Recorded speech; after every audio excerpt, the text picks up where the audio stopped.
Dalam seri ke-95 ini didukung oleh para pemain M. Abud sebagai Arya Dwi Pangga, Eli Ermawati sebagai Mesin, Iwan Daarta sebagai Pamungsu, Neni Haryoko sebagai Nyi Pamungsu, dan Asdi Suhastra pembawa cerita. Selamat menikmati.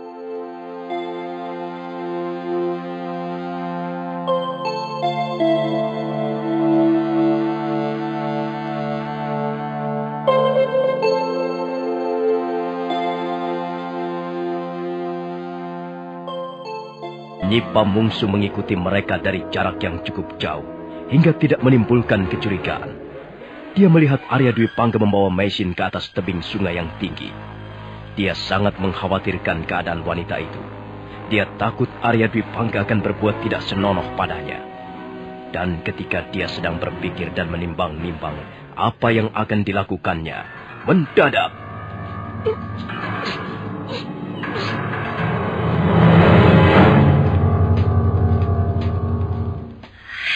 kurang ajar. Mengapa kau mengikuti aku, Kakak? Ya, aku yang harus bertanya, mengapa kau mengikuti mereka, Nyi? Kau lihat sendiri kan, apa yang dilakukan Gustimu Dwi Pangga itu? Apa yang dilakukan? Apalagi kalau bukan perbuatan yang tidak senonoh. Dia telah pergi membawa Nona Mesin ke atas tebing sungai itu, Kakang. Tempat itu sepi, jauh dari mana-mana. Duh, biarkan saja mereka. Nona Mesin merasa bosan tinggal dalam ruangan tidurnya. Karena itu, Gusti Dwi Pangga mengajaknya berjalan-jalan. Kakang, apa kau tidak kasihan kalau sampai Nona cantik yang malang itu nasibnya bertambah buruk? Kau kan tahu bahwa Gustimu Dwi Pangga itu doyan bermain perempuan. Kau sendiri sering menceritakan bahwa dia senang bermain asmara dengan wanita cantik yang bukan istrinya. Nah, mengapa kau masih juga membelanya, Kakang? Dan bahkan kulihat sepertinya kau memberikan kesempatan padanya. Kesempatan apa, Nyi? Kesempatan apa? Tentu saja kesempatan agar si kucing segera bisa menubruk dendeng manis yang disimpan dalam lemari makan. Sudahlah, Nyi. Itu urusan mereka, bukan urusan kita. Ayolah kita pulang. Nanti kalau Gusti Dwi Pangga tahu kita di sini, wah. Kakang, kau ini kok takut sekali sama Gusti Dwi Pangga? Aduh, kau jangan bodoh, Nyi.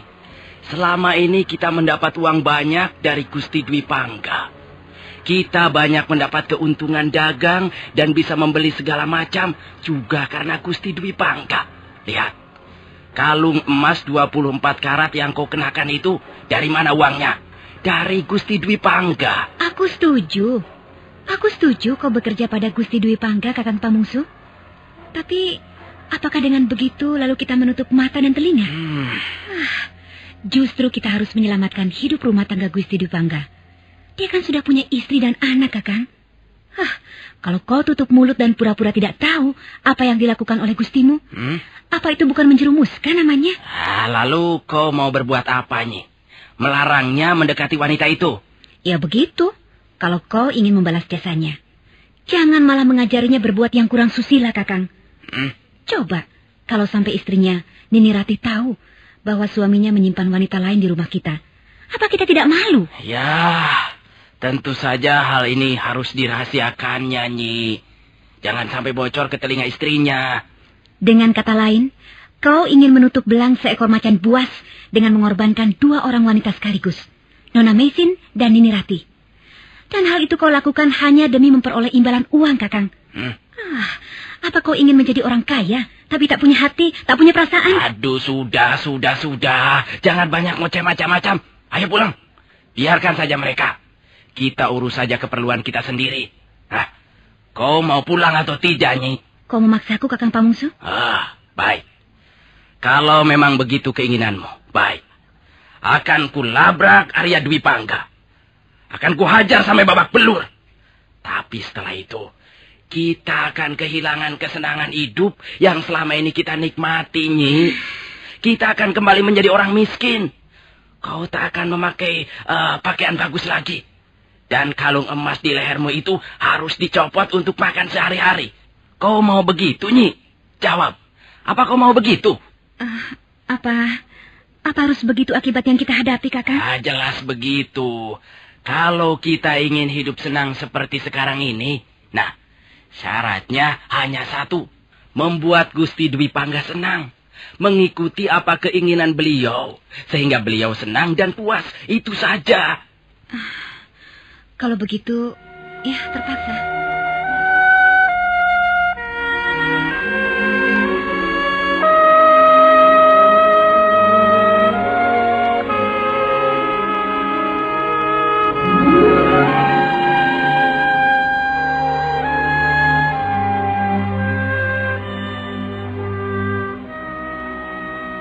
Nah, lihat. Bukankah indah sekali sungai Kapulungan tampak dari atas tebing ini? Lihat. Tubuhnya menjulur panjang menyusuri lembah, berkelok-kelok seperti seekor ular naga. Iya, memang indah sekali pemandangan di daerah ini. Kau lihat gunung yang menjulang tinggi itu? Namanya Gunung Welirang. Dan yang di sana itu, namanya Gunung Penanggungan. Di sebelah sana itu juga ada sebuah gunung. Itu Gunung Bromo. Di belakangnya lagi Gunung Lamongan. Dan lihat, di sebelah selatan sana. Saya sepertinya melihat sebuah bangunan istana. Itu memang istana. Istana Singasari. Dulu, pusat pemerintahan terletak di istana itu. Tapi sekarang sudah pindah ke kota Kediri. Ya. Istana Singasari sudah jatuh ke tangan Prabu Jayakatwang yang sekarang menjadi raja di Kediri. Apakah di negeri Tuan juga sering kali terjadi perang sebagai akibat perebutan kekuasaan? Ya, memang begitu. Kau benar. Tapi aku sama sekali tidak menaruh minat pada soal-soal kenegaraan. Mengapa? Perang kuanggap sebagai akibat ulah sekelompok manusia yang tolol. Mengapa mereka menyia-nyiakan hidup yang amat singkat ini dengan mengurusi perang? Mengapa mereka tidak menikmati hidup ini dengan sepuas-puasnya? Itulah. Sekelompok manusia bodoh selalu melakukan kebodohannya dengan gayanya masing-masing. Tapi manusia tidak sama, Tuan. Mereka hidup dengan panggilan hidupnya masing-masing. Saya juga tidak menyukai perang dan kekerasan. Tapi saya mempunyai alasan yang sedikit berlainan dengan Tuan. Maksudmu? Perang harus dilihat dari segi kepentingan banyak manusia. Bagi saya, perang untuk melenyapkan tindakan angkara murka tidak ada salahnya. Apakah negerimu juga sering dilanda peperangan? Iya. Negeri kami hampir setiap saat ditimpa bencana peperangan besar yang banyak menelan korban jiwa manusia. Negeri kami terdiri dari banyak suku. Dan mereka, suku-suku itu saling ingin menguasai. Di mana letak negerimu itu, Mesin? Jauh. Di seberang lautan. Namanya? Mongolia. Jadi sekarang ini aku sedang duduk dan berbicara dengan seorang wanita keturunan Mongolia. Iya, saya seorang keturunan Mongolia. Saya adalah seorang gadis yatim piatu. Kedua orang tua saya sudah tak ada lagi ketika saya berumur 2 tahun. Saya lalu diambil anak angkat oleh seorang pendeta yang sepanjang usianya hanya mengabdi pada kebajikan dan agama. Lalu saya dibawa dan dibesarkan di sebuah kuil yang terletak di lereng bukit Homosan. Ya, memang perjalanan nasib manusia tidak menentu adanya. Lalu mengapa kau tiba-tiba bisa sampai ke negeri Jawa ini? Siapa yang membawamu kemari?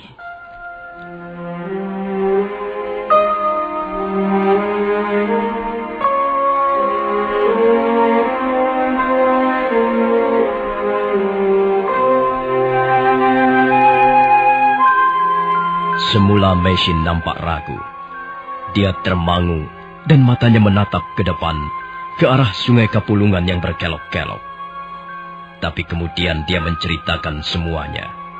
Tentang suaminya almarhum, tentang negerinya, tentang Empu Ranubaya, tentang pedang naga puspa, tentang perahu tongkangnya yang diserang badai ganas, dan tentang orang-orang yang memburunya, sehingga suaminya terbunuh di tengah perjalanan. Demikianlah, Tuan. Akhirnya saya hidup terlunta-lunta di negeri Tuan. Negeri yang masih asing bagi saya. Seringkali saya merasa sedih. Dan tidak tahu apa yang harus saya lakukan. Apa yang bisa saya lakukan di tempat yang serba asing begini. Ya, sungguh suatu pengalaman hidup yang hebat sekali. Hebat, namun pedih untuk dirasakan, Tuan. Ya, itu tidak bisa disangkal. Aku kagum padamu. Aku kagum pada ketabahan hatimu, Meisin. Dan untuk menyatakan rasa kagumku, aku akan memberimu hadiah. Tidak usah, Tuan. Terima kasih. Sebenarnya, saya ini wanita biasa saja.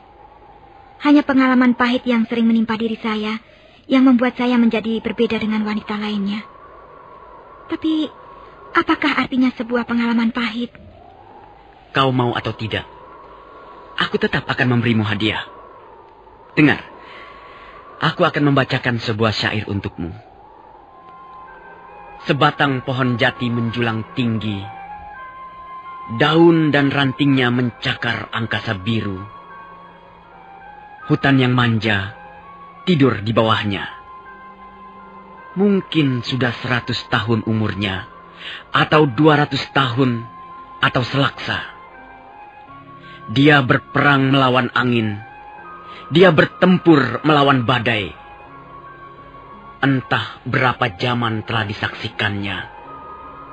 Berapa musim telah dihitung dengan jari-jarinya. Sebatang pohon jati menjulang tinggi, tak tergoyahkan. Seolah dia berkata kepada dunia di bawahnya, "Aku kan tegak berdiri di sini dengan tegar dan percaya diri."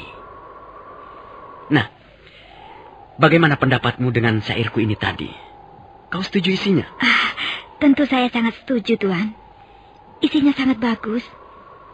Tapi, apakah masih ada sebatang pohon yang tegak perkasa seperti itu? Ada, Meisin. Kaulah pohon yang kumaksudkan. Kaulah pohon jati yang berdiri dengan tegar, perkasa, dan mampu mengalahkan guncangan-guncangan kehidupan. Terima kasih, Tuan Tripangga. Syair Tuan telah menumbuhkan kembali semangat hidup saya yang hampir padam. Saya memang ingin menjadi pohon seperti itu. Tuan telah menuliskan sesuatu yang amat berharga untuk direnungkan. Saya sangat membutuhkan tulisan-tulisan seperti itu. Saya akan belajar dari tulisan-tulisan seperti itu.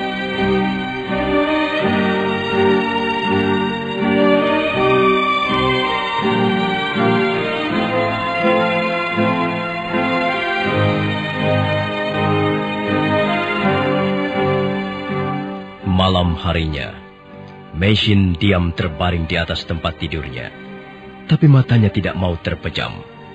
Di tangannya terselip daun-daun rontal yang bertuliskan kalimat-kalimat syair. Sekalipun langit terbelah dan hujan menenggelamkan bumi, kulihat kau tetap tegak berdiri di atas puncak kesetiaanmu pada Sang Pemberi. Indah sekali bunyi syair ini. Indah dan mengandung tenaga hidup yang luar biasa dahsyatnya. Kadangkala dunia ini tidak ramah pada kita. Angin tidak lagi bertiup sejuk. Apa yang kita cintai pergi menjauh. Anak-anak tak ada yang tertawa. Matahari menyinarkan kedengkian. Dan bulan memancarkan cahaya keangkuhan. Bentangan langit tak lagi berwarna biru. Mega-mega merangkak sedih di bawah dinding batu. Biarkan semuanya itu, pahit dan manis, akan segera berlalu. Tak ada yang abadi di dunia fana ini. Mengapa harus membuang air mata percuma? Lebih baik tersenyum, sekalipun hanya di dalam hati. Sungguh halus perasaan Tuan Tripangga. Kata-kata yang dituliskannya mengandung arti yang dalam. Siapakah dia sesungguhnya? Siapapun dia, agaknya aku bisa mempercayainya. Meisin lalu berusaha memejamkan matanya. Dan malam itu, dia bermimpi Arya Dwi Pangga membimbing tangannya.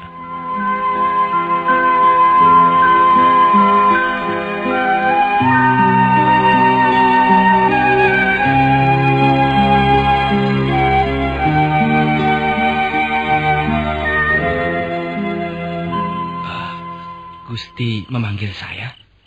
Iya, Pamungsu. Aku ingin bicara denganmu. Aku ingin minta pendapatmu tentang wanita itu.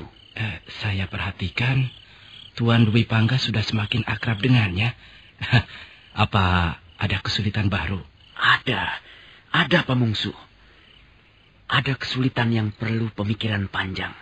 Kesulitan apa, Gusti? Dia sudah mulai terbuka padaku. Nah, itu suatu gejala yang baik. Gusti tinggal menunggu kesempatan untuk masuk lebih dalam lagi. Dia sudah banyak bercerita mengenai dirinya. Tapi ada satu bagian dari ceritanya yang menjadikan ganjalan di hatiku, Pamungsu. Setelah suaminya meninggal dalam perjalanan, rupanya dia pernah mendapat pertolongan dari seseorang. Saya kira itu hal yang biasa, Gusti. Apalagi wanita cantik seperti Nona Mesin. Siapa yang tidak ingin menolongnya? Gusti tidak usah merisaukan hal itu. Tunggu dulu, Pamungsu. Aku belum selesai bercerita. Baik, Gusti. Silakan. Aku juga tidak akan mempersoalkan hal ini kalau aku tidak tahu siapa orang yang telah menolong Mesin. Jadi Gusti mengenal orangnya? Bukan hanya kenal. Dia adalah adikku sendiri, Arya Kamandanu. Oh, jadi Nona Mesin pernah ditolong Gusti Kamandanu? Iya, agaknya begitu, Pamungsu. Lalu mengapa dia pergi dengan diam-diam dan akhirnya pingsan di tengah jalan? Rupanya, selama ini Mesin tinggal di Kurawan bersama Ayahanda Hanggareksa. Dan rupanya Ayahanda Hanggareksa tidak menyetujui hubungan Kamandanu dengan Mesin. Oh, jadi Gusti Kamandanu mencintai Mesin. Begitu ya, Gusti? Iya, dia mencintainya. Setidak-tidaknya menurut Mesin. Dan agaknya Mesin tidak menyambut hangat uluran cinta Kamandanu. Mungkin itulah sebabnya dia meninggalkan Kurawan. Lalu sekarang persoalannya apa, Gusti? Apakah Kamandanu merupakan hambatan? Begitu? Kau tahu, Pamungsu, hampir seluruh warga desa Kurawan dan Manguntur tahu sejarah perkawinanku dengan Nari Rati dulu. Ya, katakanlah, aku sudah merebut Nari Rati dari tangan adikku sendiri, Kamandanu. Iya. Aku telah membuat kecewa hatinya, bahkan aku telah membuat kecewa orang tuaku. Sampai saat ini, hubungan kami menjadi renggang. Ayahku memang bisa menerima kehadiran cucunya, tapi agaknya dia masih menaruh seberkas kebencian padaku. Kalau begitu, sebaiknya dibatalkan saja, Gusti. Dibatalkan bagaimana? Wah, akibatnya bisa berbahaya, Gusti. Pengalaman pahit masa lalu bisa terulang kembali. Maksudmu, aku tidak boleh mendekati Mesin? Iya, begitu. Sebaiknya Gusti Dwi Pangga segera melupakan orang Mesin dan mengantarkannya kembali ke Kurawan. Tapi Pamungsu, aku sudah hampir berhasil mendekatinya. Dia sudah mulai terbuka. Aku yakin sebentar lagi aku akan bisa menaklukkan hatinya. Tapi akibatnya, Gusti, akibatnya. Aku tidak peduli apa yang akan terjadi. Oh, mengapa Gusti tidak mencari wanita yang lain saja? Masih banyak wanita cantik yang... Tidak, Pamungsu. Kau tidak bisa mengganggu kesenanganku tentang wanita. Bagaimanapun juga, aku harus bisa menaklukkan hatinya. Aku harus mendapatkan cintanya dan kasih sayangnya. Kalau toh hal ini akan membuat Kamandanu kecewa, biar saja. Mungkin itu sudah nasibnya.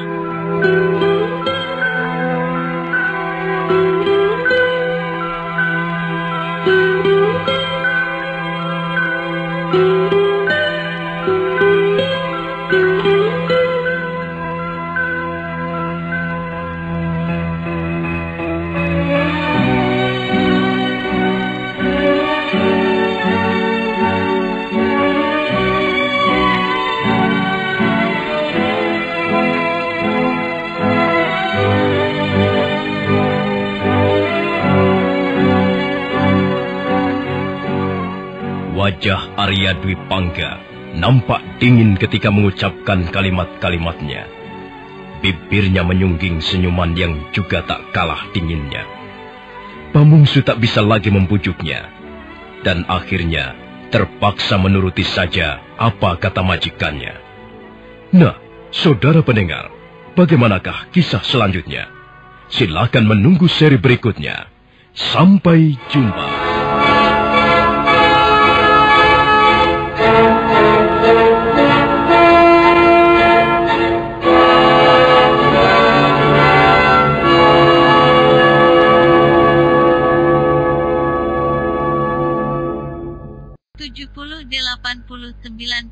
Kenangan Masa Lalu Channel.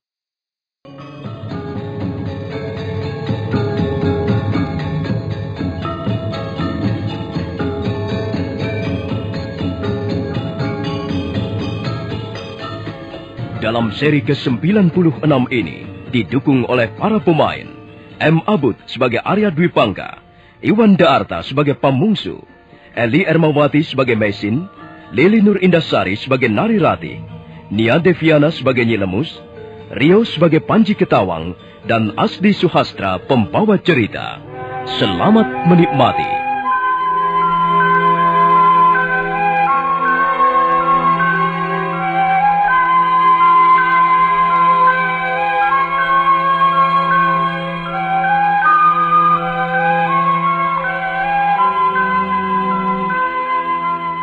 Pamungsu berusaha menyadarkan Arya Dwi Pangga. Namun usahanya sia-sia saja. Arya Dwi Pangga tetap pada pendiriannya. Dia ingin menaklukkan hati Mesin, sekalipun akibatnya harus menentang pihak keluarganya sendiri. Ingat akibatnya, Gusti. Akibatnya akan buruk sekali. Aku tidak peduli. Bukankah masih banyak wanita lain yang tak kalah cantiknya, Gusti? Bahkan banyak yang masih lebih muda. Masih perawan. Sudahlah, Pamungsu. Jangan mengganggu kesenanganku. Kecuali kau sudah tidak ingin bekerja lagi padaku. Baik, Gusti. Baik. Saya tidak akan mengganggu Gusti Dwi Pangga. Sekarang kau harus membantu aku. Caranya terserah padamu. Yang penting, Mesin harus dapat menjadi milikku. Baik, Gusti. Saya akan berusaha membantu Gusti. Yang penting, Gusti dapat memperoleh apa yang Gusti inginkan. Bagus. Soal adikku Kamandanu dan ayahanda Hanggaraksa, itu urusanku. Kalau mereka tidak terima, boleh datang menemui aku.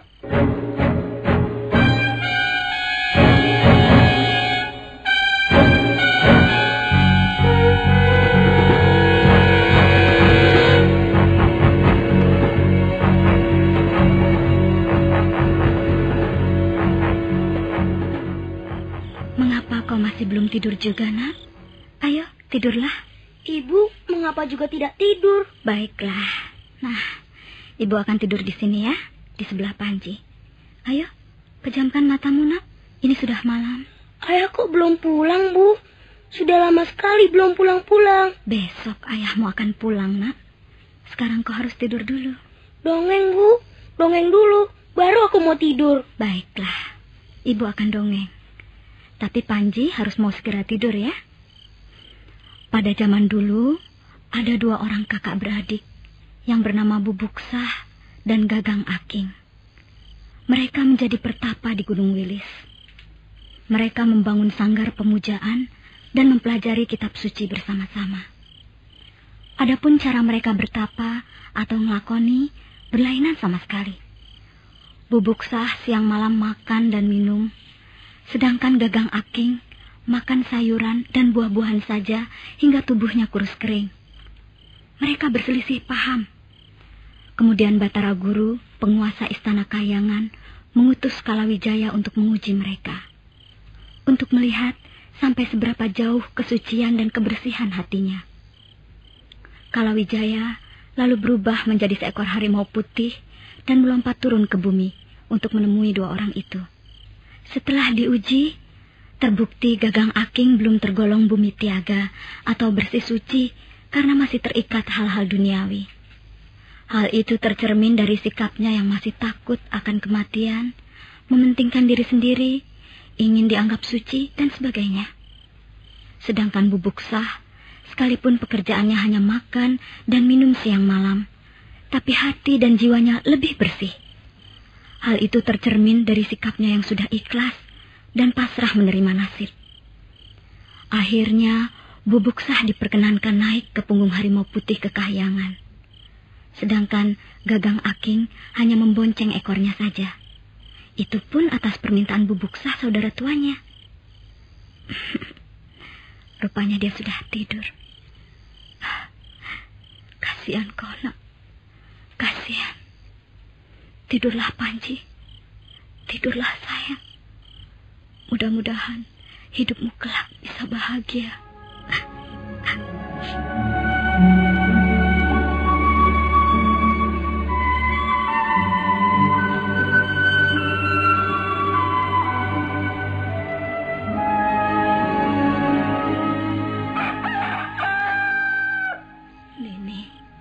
Nini Ratih, apa yang Nini lakukan di sini? Mengapa Nini duduk sendirian di serambi depan? Di mana Angger Panji Ketawang? Dia masih tidur, Nyi. Oh, loh, wajah Nini kelihatan pucat sekali. Aku tidak bisa tidur, Nyi. Aku baru saja terlelap setelah mendongeng untuk Panji. Tapi aku terbangun karena mimpi. Mimpi? Iya. Oh, itu biasa, Nini. Tapi mimpiku sangat buruk, Nyi. Mimpiku sangat menakutkan. Berdiri seluruh bulu romahku jika mengingatnya kembali. Nini mimpi apa? Menurut perasaanku, Kakang Dwi Pangga berdiri di ambang pintu halaman depan. Dia ragu-ragu masuk ke dalam. Lalu kupanggil namanya berulang kali. Dia menoleh sebentar menatapku dengan tajam. Dan aneh sekali, Nyi. Dia sepertinya tidak mengenaliku lagi. Aku lalu mengejarnya. Kakang Dwi Pangga berlari di telan kabut yang meluncur turun dari lereng gunung. Aku berteriak memanggilnya. Tapi tak ada yang menyahut. Pada saat itu, tanah yang kupijak berlubang seperti sumur yang gelap. Aku menjerit. Ketika seperti ada tangan-tangan yang menarik kakiku ke bawah, aku terus menjerit. Dan akhirnya terbangun. Aku takut sekali, Nyi. Aku takut sekali. Apakah artinya mimpiku itu, Nyi? Sudahlah, Nini. Mimpi hanyalah pancaran dari angan-angan kita sendiri yang terbawa ke dalam tidur. Nini tidak usah merisaukannya. Hatiku sedih sekali, Nyi. Aku sangat menyesalkan sikap Kakang Dwi Pangga. Hidupku memang tidak kekurangan apa-apa. Tapi apakah kebutuhan seorang wanita hanyalah makan, tidur, pakaian mewah, barang perhiasan dan harta benda semata-mata? Apa artinya semua ini tanpa kehadiran suami? Nini Ratih tidak usah memikirkan Gusti Dwi Pangga terus-menerus. Mungkin saja beliau pergi untuk suatu urusan yang penting. Besok tentu akan segera pulang. Tidak, Nyi. Aku istrinya. Aku dapat merasakan kelainan dalam sikap dan tingkah lakunya. Aku yakin Kakang Dwi Pangga merahasiakan sesuatu padaku. Kalau Nini Ratih terus-menerus dicekam pikiran-pikiran seperti itu, akibatnya tidak baik untuk kesehatan Nini Ratih sendiri.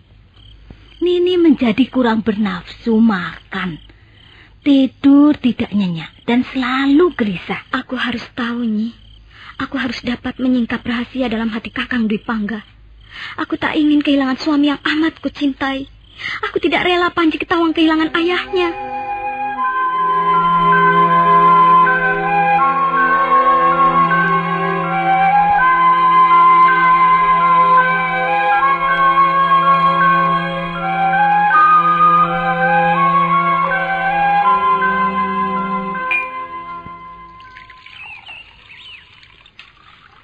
Minumlah.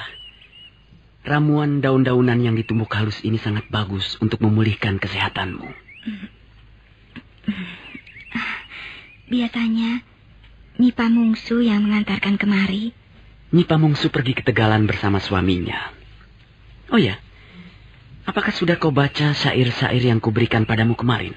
Sudah, semalam. Bagaimana pendapatmu? Syair-syair Tuan seperti sebuah obor yang datang menjemput gelap. Seperti payung mekar menyambut rintik air hujan. Kau menyukainya? Saya membacanya sampai beberapa kali. Aku sengaja menuliskan untukmu. Mudah-mudahan kau bisa mengambil manfaatnya. Setiap membaca syair-syair Tuan, saya merasa mendapat kekuatan untuk bangkit dari lumpur penderitaan. Kau memang tidak perlu menderita. Tidak perlu. Iya, dan tidak pantas. Mengapa? Saya bukan keturunan dewa. Aku yakin dunia ini akan tertawa sedih kalau sampai melihat wanita seperti kau hidup menderita. Mengapa begitu? Karena kau cantik. Bukankah penderitaan milik seluruh umat manusia? Bahkan manusia telah mewarisinya tak kala belum dilahirkan dari rahim ibunya. Ya, kau benar. Tapi kau merupakan pengecualian. Saya pun manusia biasa. Saya sudah akrab dengan yang namanya penderitaan. Sejak kecil saya sudah hidup menderita. Tidak. Wanita secantik kau tidak seharusnya hidup menderita. Setidak-tidaknya, ada orang yang tidak rela melihatmu menderita. Dan akulah orangnya. Jangan begitu, Tuan Tripangga. Meisin, aku bersedia mengorbankan apa saja, asal hidupmu bahagia. Jangan begitu. Kau tidak percaya? Justru karena saya percaya pada Tuan. Dan saya harap Tuan menghargai kepercayaan saya ini. Janganlah Tuan menyalahgunakannya. Meisin, pandanglah aku, Meisin. Mengapa kau selalu menundukkan wajahmu? Saya tidak berani memandang Tuan Tripangga. Apakah wajahku menakutkan? Mengapa selalu begini? Mengapa selalu begini kejadiannya? Meisin, kau membutuhkan orang yang bisa mendampingimu. Kau tidak bisa hidup sendirian di negeri ini. Kau butuh teman. Kau butuh perlindungan seorang laki-laki. Kau butuh kasih sayang. Butuh perhatian dan cinta. Hidup akan terasa sumbang dan menyakitkan jika kau biarkan dirimu terus-menerus meratap kesepian. Kau butuh gairah, Meisin. Gairah dan kehangatan. Sudahlah, Tuan Tripangga. Saya harap Tuan tidak mengganggu saya lagi. Saya belum bisa melupakan almarhum suami saya. Hati dan jiwa saya masih tertutup rapat. Saya belum membutuhkan semua yang Tuan sebutkan tadi.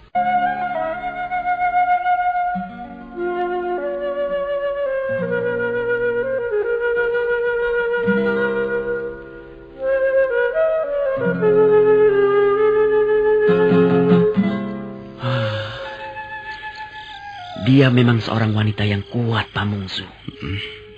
Selama ini belum pernah kutemukan seorang wanita sekuat dia. Iya. Dia tabah. Dia perkasa menghadapi bujuk rayuan seorang laki-laki. Barangkali saatnya belum tepat, Gusti. Ya, barangkali begitu.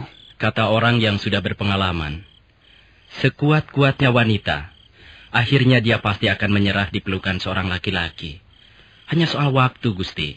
Dia masih tercekam oleh peristiwa kematian suaminya yang amat dicintainya, Pamungsu. Ya, itu soal biasa, Gusti. Kematian orang yang kita cintai memang menyedihkan. Tapi apakah selamanya dia akan terus murung dan bersedih hati? Pasti ada saatnya hatinya mekar terbuka. Lalu apa usulmu, Pamungsu? Rasanya aku semakin penasaran saja. Sabar, Gusti, sabar. Buah yang lezat memang sukar dipetik. Semakin sukar dipetik, semakin lezat rasanya. Nah, sekarang begini saja. Besok saya akan mengajak istri saya ke desa Kedung Peluk. Saya akan kembali lagi menjelang sore hari. Nah, kesempatan itu harus Gusti pergunakan sebaik-baiknya. Aku belum yakin akan berhasil, Pamungsu. Ya, tapi agaknya bagus juga. Kuturuti usulmu itu.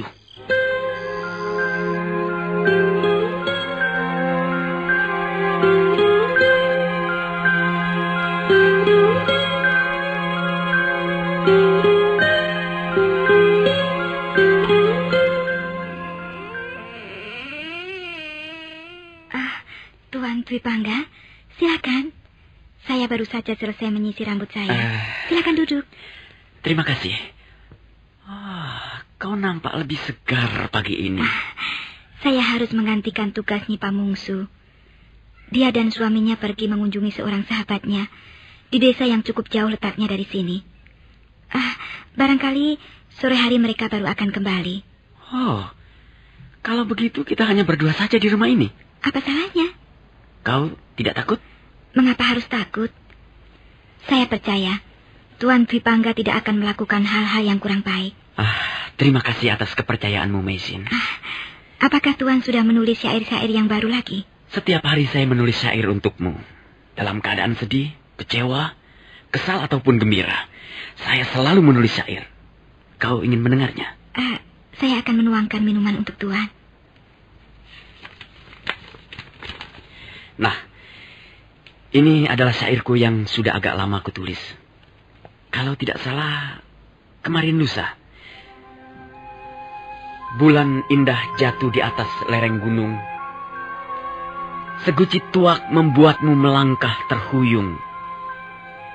Jangan hiraukan gonggong serigala hutan. Palingkan wajahmu dari dunia yang kelam. Tuak di negeri sendiri memang enak. Apalagi dihirup pelan-pelan sambil berdendang tentang bukit-bukit berbunga, tentang gunung-gunung batu, tentang wajah kekasih yang belum datang, tentang kerinduan di malam panjang, tentang ranjang yang tidur kesepian, dan tentang apa saja yang serba menyenangkan. Syair Tuan kali ini agak lain dari yang sudah-sudah. Lainnya? Tuan menggunakan arak sebagai penawar dahaga Tuan. Ya, aku memang membutuhkan seguci arak yang paling enak. Aku ingin mabuk. Aku ingin berjalan terhuyung mendaki lereng gunung. Aku ingin kau menjadi seguci arak itu, Meisin. Tuan Dwipangga, aku bukan arak. Aku ingin kau menjadi arakku, Meisin. Mengapa Tuan memaksa juga? Aku ingin mabuk. Dan hanya kaulah yang dapat membuatku mabuk. Kaulah arakku yang paling enak. Sadarlah Tuan Dwipangga. Selama ini, saya sangat menghormati Tuan seperti saudara tua saya sendiri. Apakah Tuan sampai hati menyia-nyiakan kepercayaan saya ini? Apakah Tuan ingin merusak nama baik Tuan sendiri? Meisin, mengapa kau masih juga menutup pintu hatimu? Minumlah arak bersamaku, dan setelah itu kau akan melupakan semuanya. Kau akan melupakan derita panjang yang melelahkan perjalanan hidupmu. Kau akan bergairah lagi. Kau akan tersenyum dan tidak lagi murung di ruangan sempit yang pengap ini. Tidak, Tuan. Saya tidak akan menuruti kehendak Tuan. Saya tidak ingin minum arak sebagai pelarian. Dan saya tidak ingin menjadi arak untuk Tuan. Meisin. Maaf, Tuan Dwipangga. Jangan mengganggu saya lagi. Meisin. Bukalah pintu untukku, Meisin. Bukalah pintumu.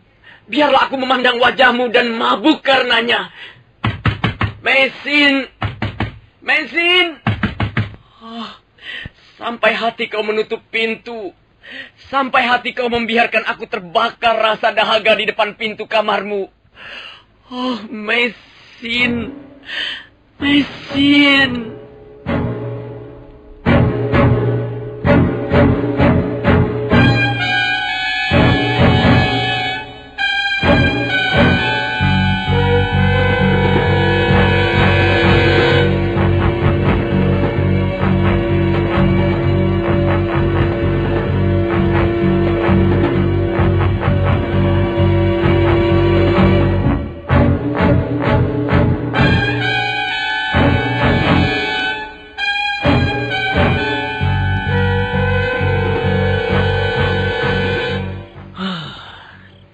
Dia memang wanita sekelas baja, Pamungsu.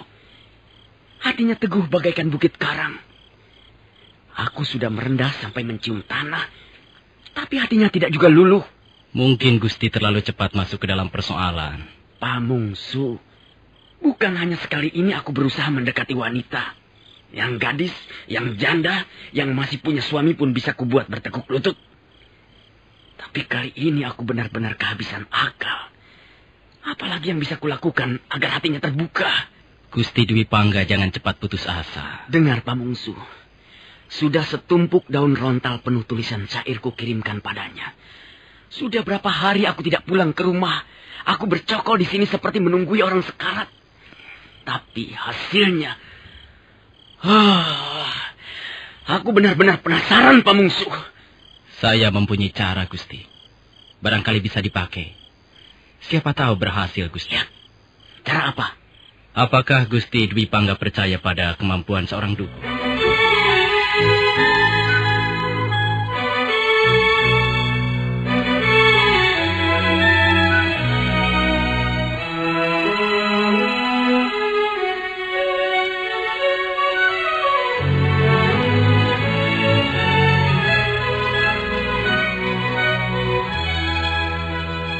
Arya Dwi Pangga tertegun sesaat. Begitu Pamungsu menyebut-nyebut dukun.